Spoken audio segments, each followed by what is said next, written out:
नमस्कार दोस्तों, आप सभी का स्वागत है राइट अंडरस्टैंडिंग यूट्यूब चैनल पे। आज हम सीखने जा रहे हैं माइक्रोसॉफ्ट एक्सेल के बारे में। तो चलिए शुरू करते हैं।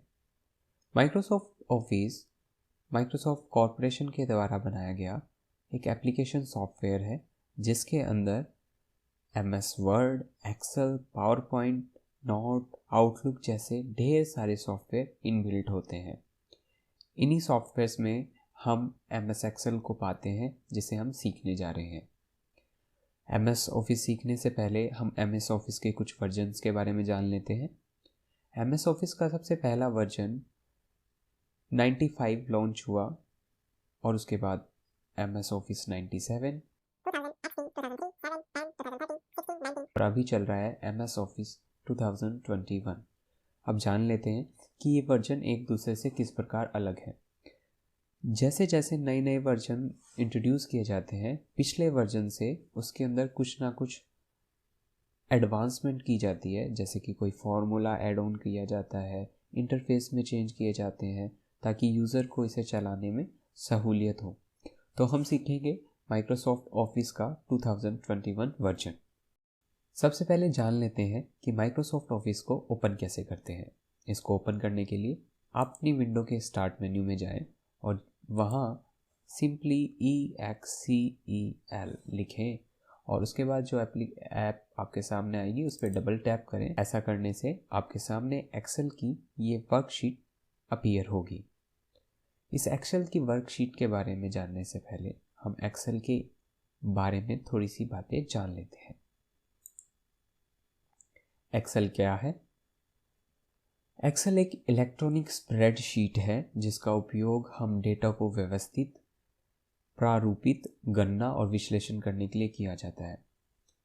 बेसिकली बात की जाए, कोई भी एक्सेल की स्प्रेडशीट पे हम काम क्या करते हैं, हम उसके अंदर अपने डेटा को ऑर्गेनाइज करते हैं। ऑर्गेनाइज का मतलब है सलीके से सिलसिलेवार अपने डेटा को रखना, उसकी फॉर्मेटिंग करना, जैसे कि अक्षरों का स्टाइल बड़ा करना, बोल्ड करना या उसमें कोई कलर ऐड करना, और कैलकुलेशन करना जैसे कि गुना, भाग इत्यादि करना। लास्ट में हम अपने डेटा को एनालाइज करते हैं। इसको एक उदाहरण से समझते हैं। जैसे जब जनगणना की जाती है तो जनगणना के दौरान से जो भी डेटा मिलता है उस डेटा को हम कलेक्ट करने के बाद उसे एनालाइज कर पाते हैं, किस तरीके से उसे कैटेगराइज करके कि इसमें कितने पुरुष हैं, कितनी महिलाएं हैं, कितने बच्चे हैं, कितने 18 साल से कम हैं, कितने 18 साल से बड़े हैं। तो ऐसा करके जो हम लास्ट में एक सूचना प्राप्त करते हैं उसी को एनालाइज यानी कि विश्लेषण कहा जाता है। ये डेटा का सबसे महत्वपूर्ण भाग होता है। तो एक्सेल हमें क्या करने में मदद करेगा? डेटा को एनालाइज करने में मदद करेगा, जिससे कि हम फ्रूटफुल रिजल्ट और रिपोर्ट्स बना सकेंगे। अब बात करते हैं स्प्रेडशीट क्या है। स्प्रेडशीट दरअसल एक स्पेशल तरीका होता है जिसके अंदर हम अपने डेटा को कॉलम और रो के अंदर बड़े ही सिंपली तरीके से रखते हैं। इसके बारे में मैं आपको आगे बताऊंगा। उससे पहले जान लेते हैं कि एक्सेल चलाने के लिए जो हमारे सामने ये इंटरफेस दिखाई दे रहा है, ये किस तरीके से हम इसे यूज़ कर सकते हैं।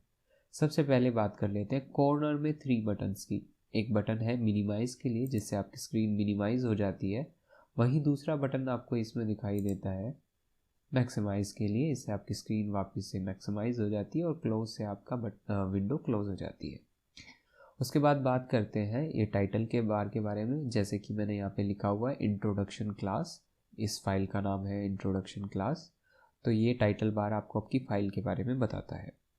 उसके बाद है क्विक एक्सेस टूल। ये जो क्विक एक्सेस टूल है, ये यहाँ पे हम ऐसे सारे टूल्स को रख सकते हैं जिनकी आवश्यकता हमें बार बार पड़ती रहती है। तो हम इसे कस्टमाइज भी कर सकते हैं अपने हिसाब से, इसमें कौन कौन से टूल आपको रखने।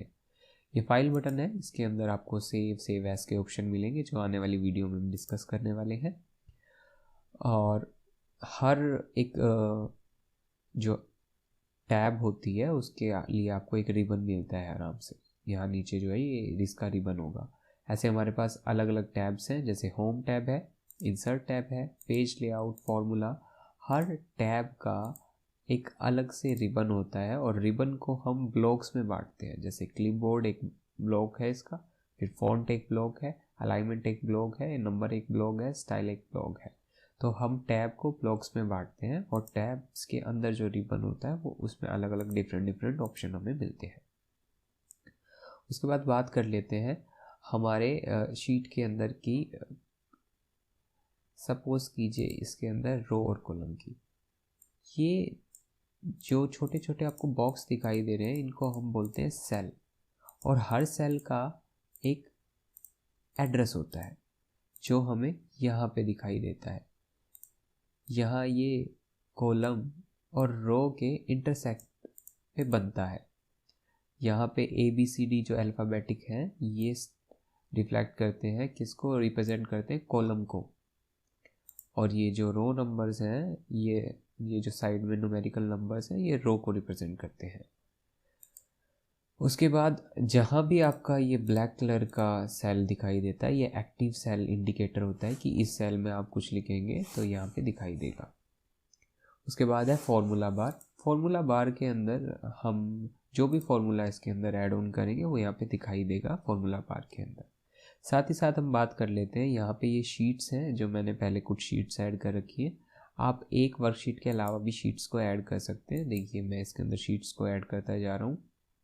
साथ ही साथ आप शीट को रीनेम भी कर सकते हैं, जो भी आपकी इच्छा है आप उसे रीनेम कर लीजिए। तो इसी तरीके से यहाँ पे आपको एक स्क्रॉलर मिलता है जिससे कि आप डेटा को लेफ़्ट एंड राइट देख सकते हैं, और एक वर्टिकल स्क्रॉलर मिलता है जिससे कि आप डेटा को अप टू डाउन देख सकते हैं। यहाँ पे जूम पैनल मिलता है जिससे कि आप अपने डेटा को जूम कर सकते हैं, अच्छे से देख पाएंगे। ये इसी श्रृंखला में कुछ चीज़ें हैं, ये मैं आपको बताऊंगा। पेज व्यू है, पेज लेआउट है, इसे हम आने वाली वीडियो में आगे जान लेंगे। तो ये था माइक्रोसॉफ्ट का इंट्रोडक्शन जिसमें मैंने आपको एक्सेल क्या है इसके बारे में बताया, स्प्रेडशीट क्या होती है और स्प्रेडशीट कैसे काम करती है, और मेन वाइल हमने जाना एक्सेल का यूज़र इंटरफेस जिससे किसी भी यूज़र को इसे चलाने में कोई तकलीफ ना आए। आने वाली वीडियो में मैं आपसे एक्सेल से जुड़ी हुई और जानकारियाँ शेयर करूँगा।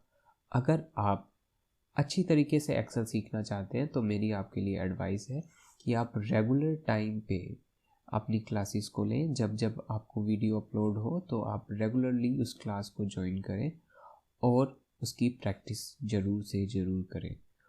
तो इसी के साथ धन्यवाद।